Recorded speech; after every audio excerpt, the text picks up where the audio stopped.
Kia ora and welcome to this evening's Q&A with the Strait Guys filmmakers. We have with us Rick Minnich, who's the director of Strait Guys, and Vlad. Now, would you like to tell us what your role is with this particular documentary? Hello everybody, and the honor and happy to be online with New Zealand. I was basically a Russian co-producer of the film, and in most of the cases I helped Rick as a line producer. But big part of the film takes place in Russia, and Rick came to Russia for shooting several times. So we got friends. We participated in several pitchings of this project beforehand, and so this was my role. So anything about Russia, I can answer. Yeah, but now I'm not in Russia. I'm in Paris because due to the war that Putin unleashed, I escaped with my family on a political issue. Okay, and nice to see you in good surroundings there, Vlad. And Rick, did you know Vlad before, or how did you two meet to be part of this project? We met in Scotland, in Edinburgh, at a pitch. He had a different project, but we met and instantly hit it off, and pitched a few times again together in Norway, and then I took a research trip to Russia in 2016, and Vlad was a great help, showing me all around. And then we went back in 2018 and did the actual filming in Russia. So Vlad did a wonderful job of organizing everything, because it can get a little complicated filming in a foreign country, and especially in Russia, but it worked very well. Yeah, complicated country. But this film's showing that Russia and America can work together to produce a fantastic Yeah. We're a good team. U.S.-Russian cooperation, just like in the space station up above. Right. So, look, what did inspire you to make this particular film, Rick? When I was growing up, we always had a globe, and I was fascinated by how close the U.S. and back then it was the Soviet Union, how close we actually are. And about 20 years ago, I first heard about the idea to build a tunnel to connect our two countries, because it's about 100 kilometers. It's 80 kilometers across. The tunnel would be about 100 kilometers long, because you need a little more time to get down below the water. And then I just started doing some research, and I discovered this guy, George Kumal, who's the main character in the film. I kept reading about him, and then I contacted him and met him a couple months later at a U.S.-Russian conference in Washington, D.C., and it just kind of started there. That was in 2010. 2010, wow. So this film's been 12 years in production. It was 12 years, yeah. Yeah, how does that work with that sort of the timeline and the process? And you met Vlad quite a lot later into it as well? Vlad and I met in 2015, I think. Yeah, they're German producers as well. They couldn't make it today, but so actually Gunther, our head German producer, and Vlad and I, we all met in Edinburgh for the first time. And then it kind of took off from there. So a lot of that, every couple of years, I did a little bit of filming on my own at my own expense before we got any money. And then we kept trying to get money. That was 8 years of the process. Was really fundraising. And we did the most of the filming in 2018, the big trip on the film to Alaska and Siberia and to Moscow. And do you think with that 8-year sort of break in between the start and when it really started heavily filming, that things changed, the story changed, or things could have developed, were able to develop more because of the further time? Well, things changed a lot during that time, because when I got into the project, there were some Korean supporters who were financing a lot of these trips that George and Joe from Alaska, he's in the beginning of the film, they were financing all those trips, and it seemed like something big was about to happen, and that's why I really got into it. But then their funding dried up, and everything just came to a stop. So there was a few years there, I don't know, 2013 to 2015 or something, where not much was going on. And then I kind of kept pushing and pushing, and the guys were getting older and older, and my producers and I are like decided, okay, we've got to do this. We've got to go on this trip with them before it gets too late. And I'm glad we did, because George died in April of this year. So unfortunately, he did not get to see the finished film. Right. Yeah. But he saw some of the process, some of it through the process. No, he did just his last couple of years. He got dementia, and it was a little bit difficult to get through to him. But fortunately, Joe got to see the film. I was in Alaska in April of this year for the U.S. premiere at the Anchorage Museum, and Joe got to be there with his family, and he was up on stage with me. That was a really nice experience.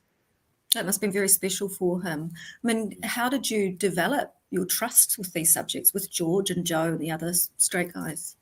I just introduced myself and told them why I was interested in what they were doing, and they were excited that I was there, and they'd been working for 30 years, or at that point more about 20 years, trying to get this tunnel to happen. And then suddenly I came along, and they thought, okay, this film could help publicize what they're doing. And so they were very open to it all. I suppose that was what I was going to ask. The film helped drive their project along. You mentioned that they ran out of funding for a while. It kind of stopped your film project. Did this film help assist them to continue with the project? Maybe in some ways. There is a little bit more talk about it, but then it's really come to a standstill again because of this war in Ukraine, unfortunately. But Scott Spencer, one of the Strait Guys, the new Strait guy who's in the film, he's very active in supporting this whole. He's still very actively pushing the Intercontinental Railway, and we've been doing some events together. We've got another one coming up next month, a virtual event where we'll be just talking about the Intercontinental Railway in the film. So we'll have more of those coming up. Right. And so Scott and the other Strait Guys, have they seen the films, and what were their reactions? Oh, yeah. Scott really likes it. He's seen it. And Joe likes it too. And Victor in Moscow, I don't think he's seen it yet. We're still hoping to have some kind of event in Russia, but there's a cultural boycott too. So we're not allowed to show the film in Russia at this point.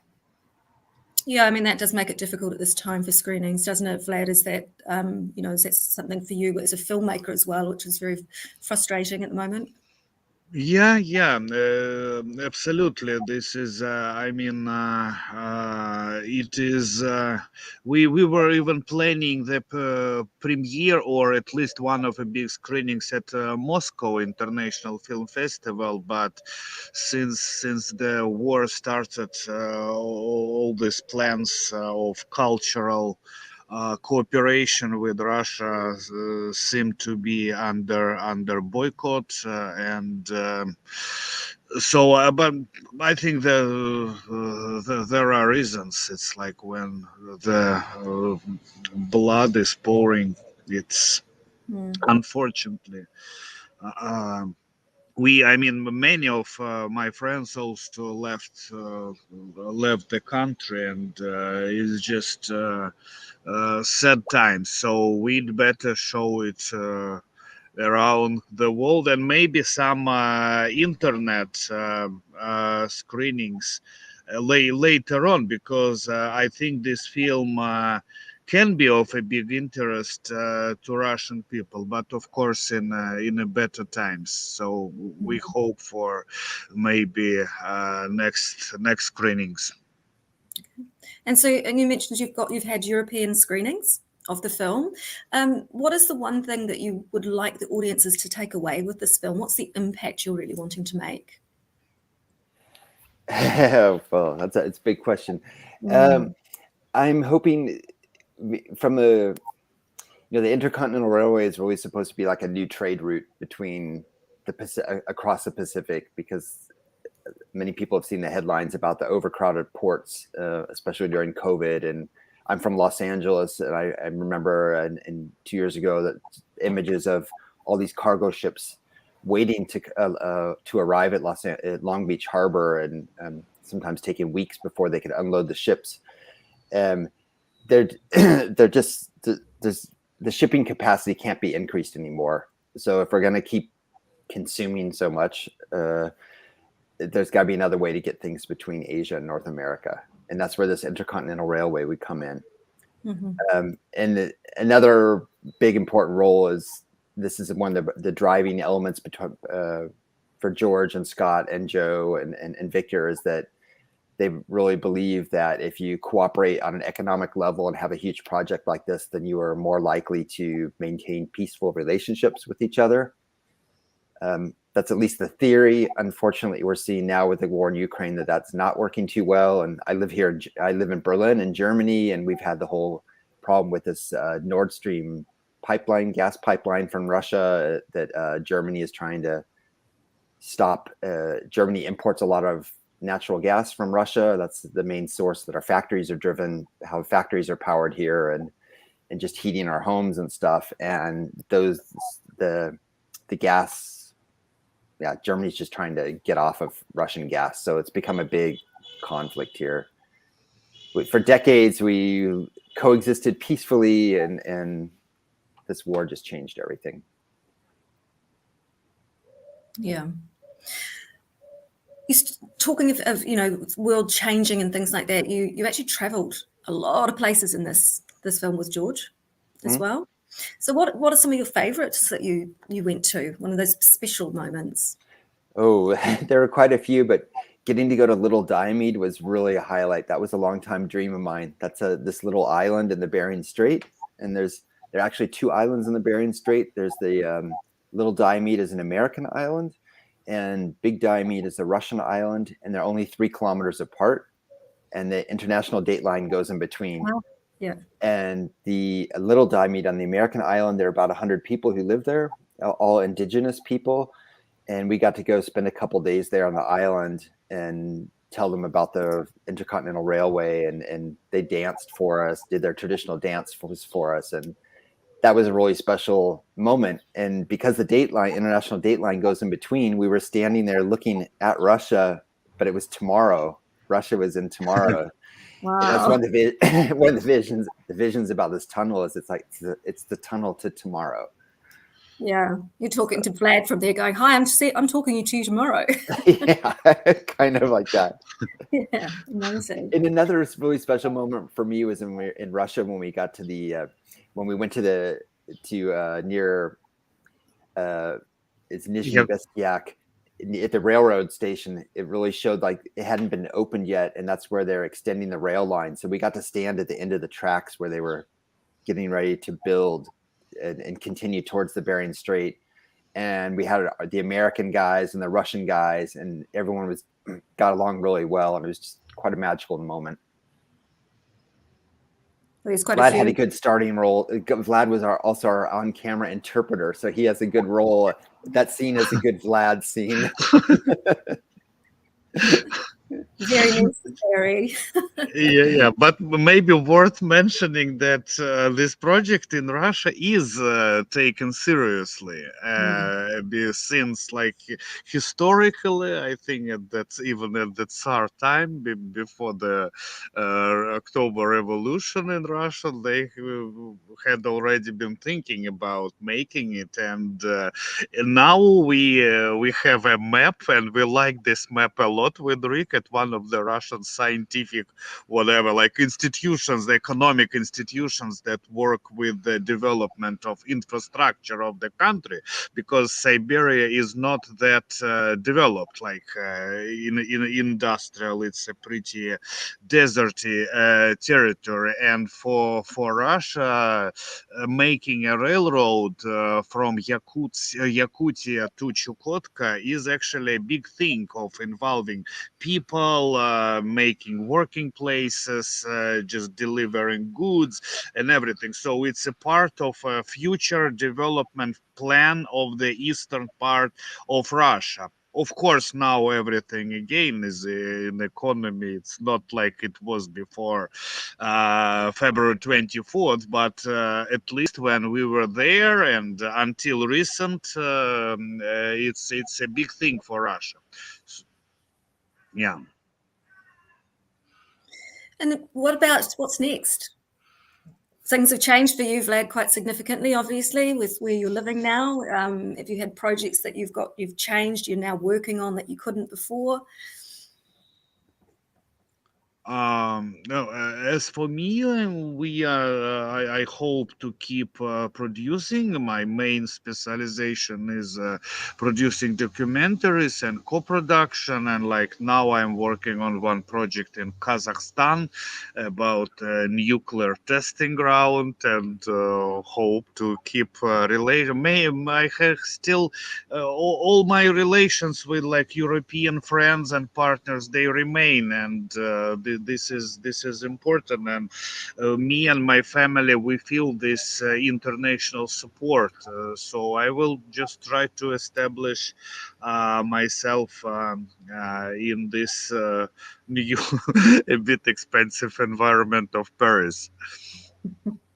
Yeah. Expensive but beautiful. Yeah, no doubt, no doubt. Yes. And Rick, what about yourself? What projects are you working on? I shot a new film on the North Slope of Alaska last summer. I was with 4 climate scientists who were doing some research about thawing permafrost and how it might be affecting the weather and stuff. So I'm working on that now. And for the last 5 years, I've been working on a film about a Jewish tailor in New York City who survived the Holocaust, and he makes suits for all the American presidents and lots of movie stars and stuff. So we finished a half-hour version that was on German TV a few years ago, but we kept filming, and I'm hoping to finish the filming this year and have a feature ready next year. Great. Well, thank you so much for joining us, and fingers crossed, we look forward to maybe seeing more of both of your films in Doc Edge in the future. Hopefully we can come to New Zealand with the next film. Yes, very much so. We tried, Rick, this year, didn't we? We really tried. Yeah. Maybe next time. Yeah, we would love to show you some of our Te Rawa and New Zealand's hospitality. Absolutely, to both you, Rick, and also to you, Vlad, and your family as well. Thank you so very much. Yep. Thanks for having us. Thank you. Thank you.